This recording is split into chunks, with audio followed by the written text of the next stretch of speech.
네, 반갑습니다. 이동훈입니다. 메모리 밴드위스 관련해서 이제 세 번째 이야기입니다. 그 첫 번째 이야기는 뭐였습니까?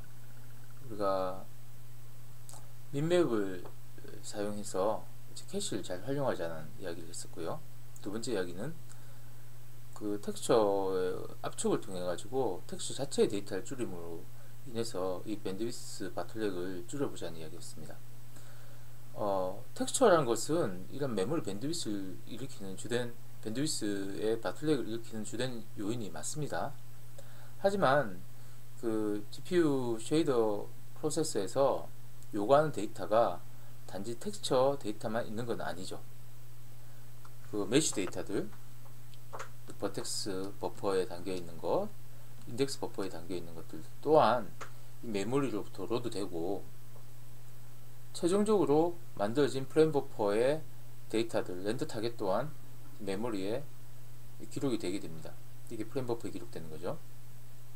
자, 이것도 결국 그 메모리 밴드위스가 허용하는 범위 내에서 데이터들이 뭐 오고 가게 될 거예요.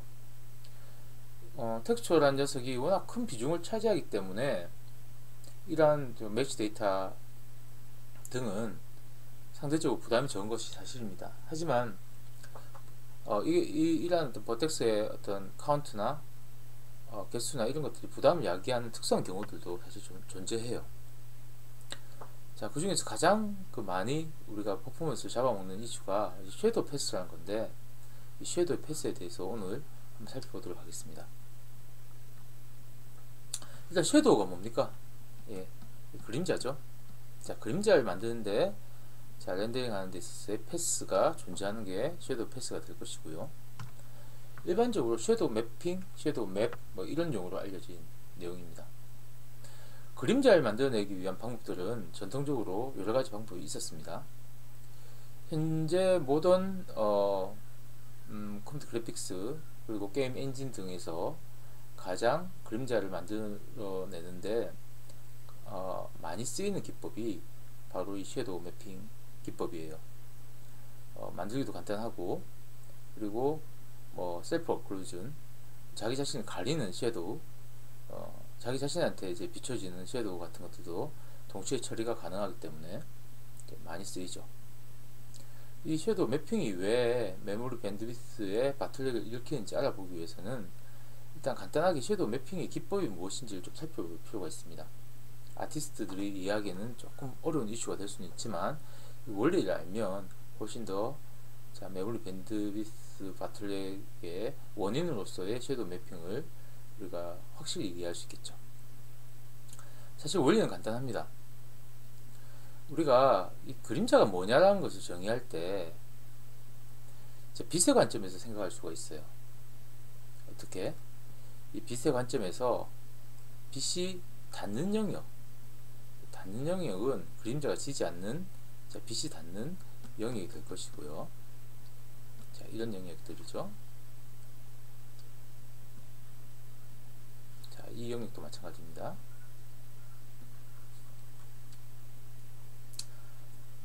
다른 물체에 가로막혀 가지고 닿지 않는 영역, 이 영역들이 결국은 뭡니까? 이런 영역들이 빛이 닿지 않기 때문에 생성되는 어떤 그림자의 영역이라고 볼 수 있을 거예요. 너무 당연한 이야기죠.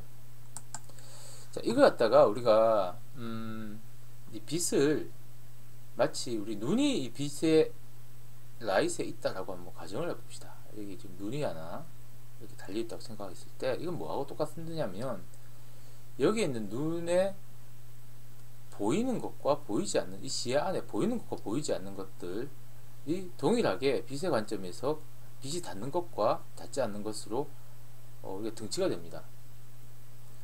어떤 물체에도 가로막히지 않아서 우리 눈에 보이겠죠. 이 시점에서 본다면. 자, 이 영역도 마찬가지로 보일 겁니다. 자, 이런 영역도 보이겠죠. 눈에 보인다는 것은 결국 빛이 닿는다는 것과 동일하죠. 그렇다면 눈에 보이지 않는 영역들은 뭡니까? 이런 영역들은 보이지 않는다는 것이 곧 그림자가 지는 영역이라고 정의할 수 있을 것입니다. 따라서 그림자가 지느냐 안 지느냐의 결정은 우리가 그 눈에 우리 카메라를 설치했을 때 카메라에 의해서 물체가 보이느냐 안 보이느냐의 문제랑 동일하다고 보고 이 문제를 정의할 수가 있는 거예요. 그렇다면 실제로 어떤 한 메시의 점이 있을 때 이 점과 이 빛의 점을 이었던 선분, 이 선분을 보통 레이라고 부르는데요. 이 레이 사이에 막힌 것이 있느냐 없느냐를 갖다가 일일이 다 검사해서 이 지점은 빛이 닿는다 안 닿는다 이런 식으로 생성할까요? 네, 이게 사실 직관적으로 우리가 생각하기 제일 쉬운 방법인데 이러면 너무 많은 이 레이에 대한 연산이 필요할 겁니다. 거의 무한대에 가까운 레이가 발생하겠죠. 그래서 이런 오브젝트 스페이스 상에서 지점들의 빛에 닿는 영역을 갖다가 검사하는 대신에 실제 우리가 스크린 스페이스라고 부르는데 어떤 이미지 영역에서 각각의 격자가 빛이 닿느냐 안 닿느냐를 결정해서 여기다 정보를 쓰는 방법을 취합니다. 마치 우리가 카메라에서 이 앞에 있는 Z값을 기준으로 해서 처음으로 닿는 물체의 깊이값을 하나의 어떤 값으로서 저장하는 방식과 동일하죠. 이 방법이 뭐라고 했습니까? 그러니까 Z 버퍼 G값을 기준으로 G값의 정보를 기록하는 버퍼 또는 Z값이라는 것이고 뎁스니까 뎁스 버퍼란 말을 썼었죠. 자, 그래서 모든 레이를 계산하는 대신에 이 빛이 있는 영역에서 나오는 빛을 카메라로 보고 자, 동일하게 뎁스 버퍼를 쓰자. 자, 이미지 스크린 스페이스에서 자, 그 값들 갖다가 보이는 영역의 값들만 저장하자. 자, 이게 바로 섀도우 매핑의 개념입니다. 이때 라이트 관점에서의 이러한 뎁스 버퍼 또는 뎁스 맵을 우리는 섀도우에 대한 정보를 저장한다고 해서 섀도우 맵이라고 불러요. 섀도우 맵은 2차원의 어떤 배열의 형태로 저장되기 때문에 이것은 마치 뭐랑 같습니까? 데이터 형식으로 보면 텍스처 데이터랑 같아요. 그래서 뎁스 텍스처 또는 섀도우 텍스처라는 말을 쓰기도 합니다. 그렇다면 실제 우리가 보는 영역은 우리가 실제 시야가 있는 영역에서 이 화면을 보잖아요. 그럼 이 관계에서 어떤 식으로 그림자를 밝히는지를 한번 살펴보도록 하겠습니다. 자, 이게 아까 말한 것처럼 Z의 디스턴스를 기록한 맵이라고 봅시다. 이것도 하나의 뎁스 맵이기도 한데요. 뎁스 버퍼이기도 한데 이 이름을 갖다 우리가 그냥 섀도우 맵이라고 하겠습니다. 빛의 관점에서 빛의 카메라가 있다고 보고 그때 만나는 Z값, 만나는 메쉬들의 Z값, 여기서 거리죠. Z값 이걸 갖다가 하나의 이미지를 두고 이게 섀도우 맵이라는 이미지입니다. 텍스처입니다. 자, 이 위치에다가 이 Z값을 기록하는 거예요. 자, 이게 1번입니다. 2번은 뭐냐면 우리가 이전에 했던 것처럼 실제 카메라가 있는 위치에서 카메라의 시점에서 Z값을 계산해요. 카메라에서 보이는 영역 내부에서 만나는 점들에 대한 Z값을 계산합니다. 이것을 우리가 일단은 기존에 썼던 것처럼 뎁스 맵이라고 지칭하겠습니다. 그래서 똑같은 어떤 뎁스 맵인데 얘는 섀도우 맵이라고 지칭하고요. 카메라 관점에서 만들어지는 녀석은 뎁스 맵이라고 정의하겠습니다. 자, 이 사실은 우리가 수학적으로 보자면 지우고 다시 설명하겠습니다. 우리가 시점 좌표기라는 이야기를 했었죠. 이 시점에서 X축, Y축, Z축으로 정의된 것 이야기를 했었습니다. 그래서 물체의 어떤 좌표계에서 월드 좌표계에서 시점 좌표계로 전환되는 것들에 대해서 간략하게 제가 렌더링 파이프라인에서 이야기한 적이 있어요. 마찬가지로 우리가 빛도 마찬가지로 자, 이러한 빛의 라이트의 좌표계를 정의할 수 있을 겁니다. 결국 이것도 뭐냐면 좌표계와 좌표계 간의 변환이 정의가 된다는 이야기입니다. 이것은 컴퓨터 그래픽스를 배우신 학생들은 좀 이해가 하실 텐데요.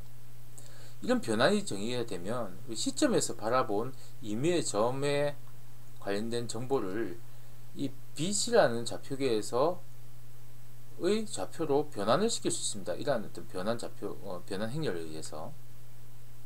그러니까 여기는 뭘 가지고 있는 거예요? 시점에서 바라본 뎁스 맵을 가지고 있고, 여기는 라이스 입장에서 바라본 섀도우 맵을 이렇게 지금 우리가 들고 있습니다. 그러면 여기 있는 임의의 지점, 임의 한 지점이, 이 지점이 과연 빛이 비치느냐를 결정하려면 어떻게 하냐면, 이 뎁스 맵의 이 좌표, 이 P라고 합시다. 이 점을 P라고 했을 때, 이 P의 좌표를 갖다가 이런 섀도우 맵의 좌표계를 옮겨요. 그러면 이 어떤 지점이 나오겠죠. 이런 지점이. 물론 위치는 다릅니다. 자, 이 지점에는 어떤 값이 기록되어 있냐면, 이 지점에서 바라봤을 때 만나는 이 C에 대한 C의 Z값이 기록되어 있고요. 자, 이 시점에서 바라본 이 점은 아까 말한 것처럼 이 지점에 자, P의 Z값이 기록되어 있어요. 만약에 이 빛에서 바라봤을 때 이렇게 물체가 없었다면 아마도 이 빛에 의해서 지정되는 이 C의 좌표값이 아니라 이 좌표도 P의 좌표가 될 거예요. 그 말은 이 두 녀석의 Z값이 동일할 거다, 그 이야기입니다. 가려지는 게 없다면. 하지만 보시다시피 빛의 관점에서 바라봤을 때는 실제 빛이 비치는 지점이 C로 기록되어 있고, 카메라의 관점에서 그 C 지점에 해당되는 레이는 P란 지점에서 아무것도 막힘 없이 맺히는 것을 볼 수가 있습니다. Z값의 차이가 나겠죠. 자, 이 Z값의 차이로 바로 그림자 영역이냐 아니냐를 결정하는 것입니다. 어떻게? 카메라의 관점에 이 지점 P란 지점이 실제 똑같은 빛의 관점에서 봤던 그 지점 Z값보다 크다면, 이 말은 뭐냐면 빛으로 봤을 때는 여기까지 빛이 도달하지 못하고 딴 물체에 의해서 이 뎁스 값이 기록된 거예요. 자, 따라서 이 지점이 그림자다. 자, 이렇게 판단할 수 있는 거죠. 좀 어렵습니까? 이게 일단은 섀도우 맵의 개념입니다. 네, 그래서 이런 방법을 써서 사용하게 되는데, 이때는 여러 개의 이제 이러한 그 텍스처 데이터가, 이런 버퍼의 데이터가, 이게 텍스처죠, 텍스처 그런 거죠. 여러 개의 텍스처들이 사용되는 것을 볼 수가 있겠죠. 자, 이 지금 보시는시피 GTA 한 장면 같은데요. 이때 내장이 뭡니까? 자, 섀도우 맵입니다. 왜? 실제 씬 안에 그 조명이 빛이라는 게 하나만 설치되어 있는 게 아니잖아요.